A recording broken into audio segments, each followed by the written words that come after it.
Olá, boa noite, paz e graça, meus queridos irmãos, pela graça do Senhor nosso Deus. Nós estamos aqui na Devocional, trazendo mais uma reflexão para os amados irmãos, tentando levar um pouco da Palavra de Deus até os nossos corações e tentar fortalecê-los, tá bom? Nós vamos louvar a Deus primeiro e depois a minha esposa estará fazendo a leitura do Provérbios 4, verso de 1 a 9, certo? Mas antes disso vamos cantar. Cobre-me com tuas mãos, com poder, vem me esconder, Senhor, se o trovão e o mar se erguendo vem, sobre a tempestade eu voarei, sobre as águas tu também és rei, descansarei, pois sei que és Deus. Minha alma está segura em ti, sabes bem que em Cristo firme está, se o trovão e o mar se erguendo vem, sobre a tempestade eu voarei, sobre as águas tu também és Deus, descansarei, pois sei que és Rei, descansarei, pois sei que és Rei.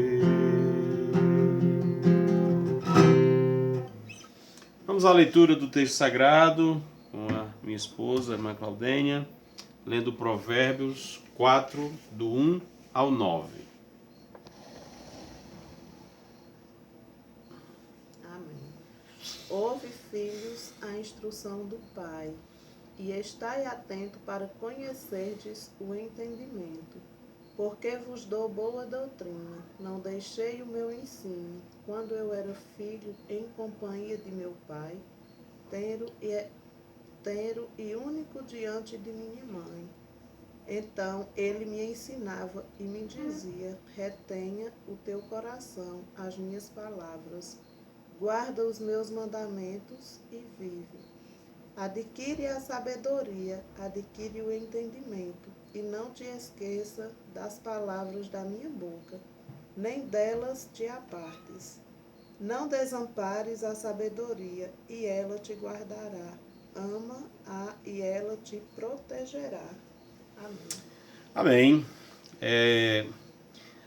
Como nós estamos vivendo na nossa igreja, né, poderíamos estar fazendo isso com mais ênfase, mais em virtude de toda essa situação de pandemia no nosso país e agora na nossa cidade também, que chegou a notícia de casos agora confirmados.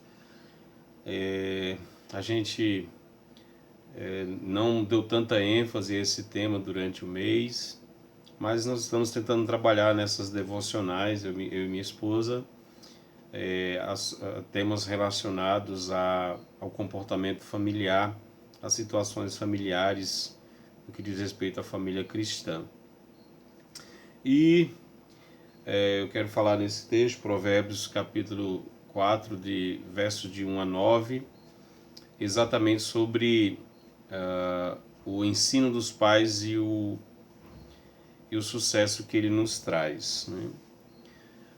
Nós que somos pais, nós temos, e eu gostaria até de pedir aos irmãos que irão ouvir essa reflexão, por gentileza, ouçam com os seus filhos.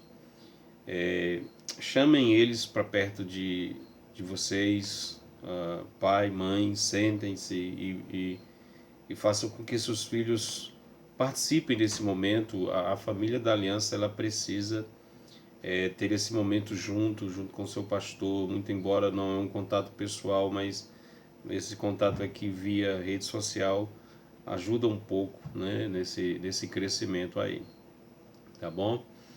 Então, nós queremos falar sobre esse tema que certamente é relevante, é importante que os nossos filhos ouçam essa questão, né? O ensino dos pais e o sucesso que ele traz. O que nos traz, né? Poderíamos também falar nesses termos assim.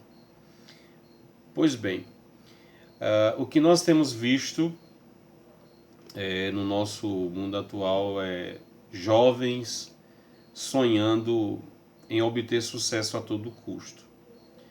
Jovens que querem usufruir de uma vida feliz, querem ser coroados lá na frente, querem obter sucesso de alguma forma, querem ser vitoriosos, querem ser vencedores, conquistadores, jovens que querem ser reconhecidos pela sua intelectualidade, pela sua capacidade de desenvoltura em algum projeto, alguma ciência, alguma ciência mais específica.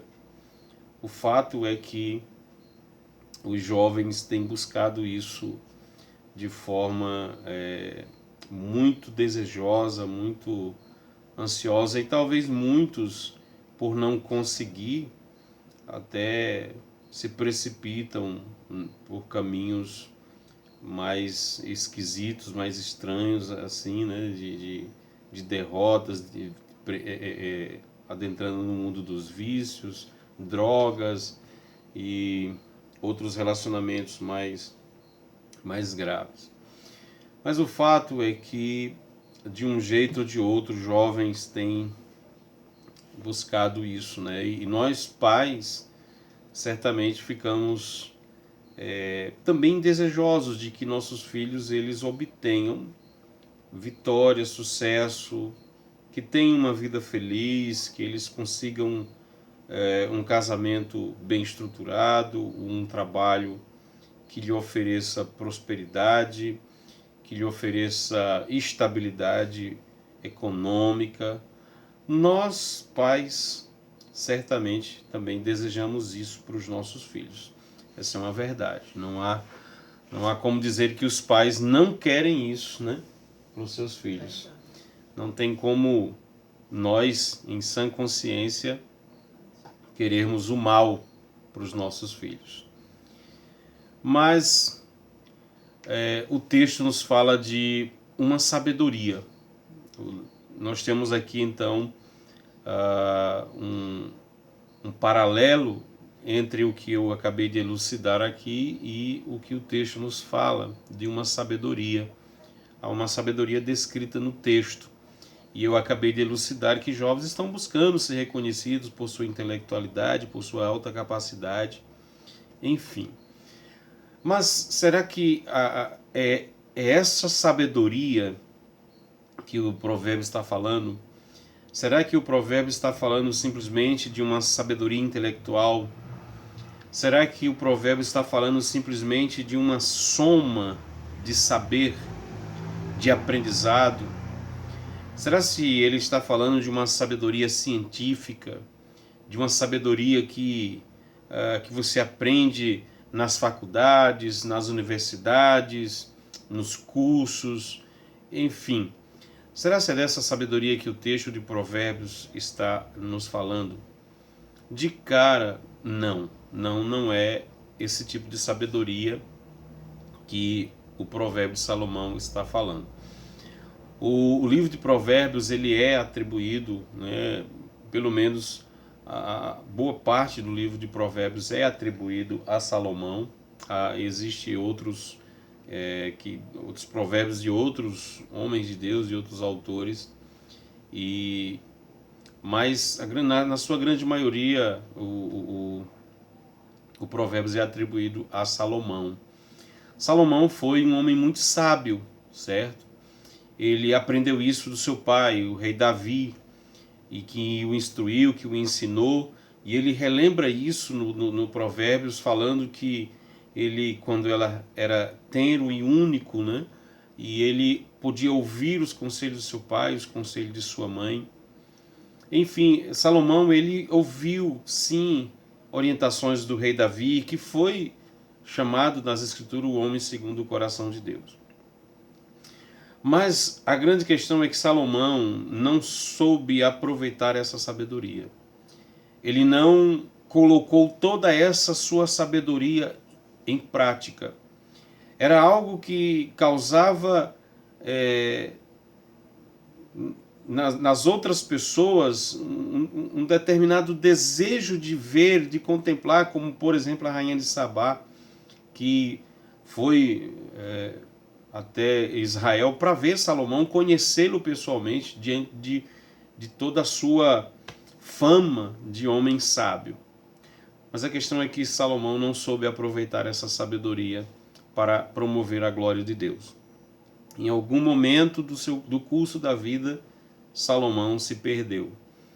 A gente conhece a história de Salomão, que ele juntou muitos cavalos, muitas mulheres, se tornou um rei muito famoso e aderiu a outras práticas que trouxe com isso o desagrado de Deus. E por essa razão, a nação, por durante muito tempo, adentrou em apostasia profunda e houve sérias consequências. Então Salomão, depois de velho, depois de ter passado por muitas decepções, Salomão então, talvez de cabelos brancos, talvez agora com mais experiência e sabendo que tudo que fez acabou dando errado de alguma forma, algumas coisas na sua vida, e ele então escreve alguns provérbios e tenta então instruir aqueles que são mais novos, ok? A buscar um caminho que realmente lhe traga felicidade, mas que não somente isso, mas que também traga glória ao nome de Deus. E talvez nesse pequeno provérbio que nós acabamos de ler, ele nos ensina alguns desses passos que os filhos, por exemplo, devem ouvir, atentar para poder ter um caminho feliz, um caminho de sucesso, um caminho de vitória. Então nós podemos falar de um primeiro passo do verso de número 1 a 3, que seria o seguinte, que está relacionado ao ouvir o ensino, mas não qualquer ensino. Ouvir o ensino correto que vem dos pais. Por que é importante destacar essa questão do ensino correto? Porque, infelizmente, existem pais que instruem os seus filhos para uma vida cheia de derrota. Pais que, na prática, acabam cometendo erros, deslizes, mas que não se arrependem, não reconhecem essas práticas como práticas erradas, automaticamente os seus filhos também copiam essas práticas e se perdem ao longo de seus caminhos. Então é importante destacar que o próprio Provérbios, ele descreve no texto aqui que a irmã Claudina acabou de ler, ele diz que o verso 2, porque eu vos dou boa doutrina, não deixeis o meu ensino. Veja, é uma boa doutrina, é algo que é útil, que é relevante, que é significativo para uma carreira, para uma vida vitoriosa, de sucesso, de emoções muito bem trabalhadas. Tudo começa a partir do momento em que você, filho, começa a ouvir a instrução dos seus pais. Instrução essas que promovam a glória de Deus. Instruções essas que dignifiquem ainda mais a família cristã e que dignifique ainda mais o nome de Deus. Então, esse seria um primeiro passo: ouvir o verdadeiro ensino, o ensino correto dos pais, aquele que procede da boca dos pais. Pais têm essa missão de transmitir esse ensino aos seus filhos, certamente. O segundo passo é reter esse ensino e utilizar para ao longo da caminhada, para ao longo da vida. Eu lembro que o reverendo Augusto Nicodemos, em um sermão, não lembro o sermão especificamente que ele pregava, mas ele disse assim: uma coisa é você ouvir, aliás, uma coisa é você escutar, outra coisa é você ouvir. Escutar é algo que você escuta o pronunciar das palavras, o balbuciar das palavras proferidas pela boca de outra pessoa. Isso seria o escutar, mas o ouvir é algo que tem a ver com você absorver isso. É você trazer para dentro. É você reter isso, certo? É você querer viver por isso, por esse ensino, ansiar, desejar, fazer disso uma regra de prática para a sua vida. O verso 4 diz assim: então ele me ensinava e me dizia: retenha o teu coração as minhas palavras, guarda os meus mandamentos e vive. O salmista Davi chegou a dizer o seguinte: guardo as tuas palavras no meu coração para não pecar contra ti. É reter todo esse ensino, é absorver todo ele, é fazer com que isso se torne a regra para a sua vida, é querer viver a partir desse ensino, ansiar e desejar viver por ele. Virão outros, virão ensinos errados, virão visões equivocadas, pensamentos equivocados acerca da vida, mas aquele que tem seus pais cristãos devem atentar para esse ensino que procura fazer com que você atente para os caminhos de Deus. Esse seria o segundo passo: reter esses ensinos e utilizar para a caminhada da sua vida ao longo de sua vida. E o terceiro e último passo seria o seguinte: ame os ensinos, pois eles podem te coroar lá na frente. Não tenha esses ensinos como se fosse uma carga pesada, como se fosse um jugo pesado. Não transporte esses ensinos como se isso fosse algo ruim, danoso, como se seus pais quisessem que você experimentasse o mal ou algo desse tipo. Tenha em mente que os seus pais já aprenderam o bastante com seus erros, passaram por muitas decepções, se equivocaram em muitas decisões, fizeram... eu, por exemplo, eu teria evitado muitos erros na minha vida se eu tivesse dado mais ouvido ao que o meu pai e a minha mãe me falaram desde a infância, adolescência e ainda na fase de juventude. Então, quando nós encaramos os ensinos dos nossos pais como se fosse um peso, como se fosse uma obrigação sufocada demais para transportarmos, isso é ruim. Mas devemos entender que esses ensinos, eles podem nos coroar lá na frente, ao utilizá-los, ao querer viver por eles. Pois, afinal de contas, diz o verso 7 e 9, diz assim, principalmente o verso 8, estima e ela te exaltará, se a abraçares ela te honrará, dará à tua cabeça um diadema de graça e uma coroa de glória te entregará. Então vejam que o sucesso que você deseja obter lá na frente, a coroa que você deseja obter lá na frente, está intimamente relacionado com o que você ouve agora e começa a praticar agora. Se você se perder pelo caminho, talvez você receba outras coisas na sua vida, senão essa coroa de glória. Então, ande pelos caminhos. Busque essa sabedoria descrita no Salmo. Essa sabedoria que te torna piedoso, essa sabedoria que te torna íntegro, essa sabedoria que te torna fiel, essa sabedoria que te torna temente a Deus. Viva por isso, viva por essa sabedoria, viva por esse ensino, viva por essas verdades. Isso não é ruim, isso é benéfico para a sua vida. Deus abençoe a amada igreja, Deus abençoe os filhos dos irmãos, as vossas famílias, em nome de Jesus. Amém e amém.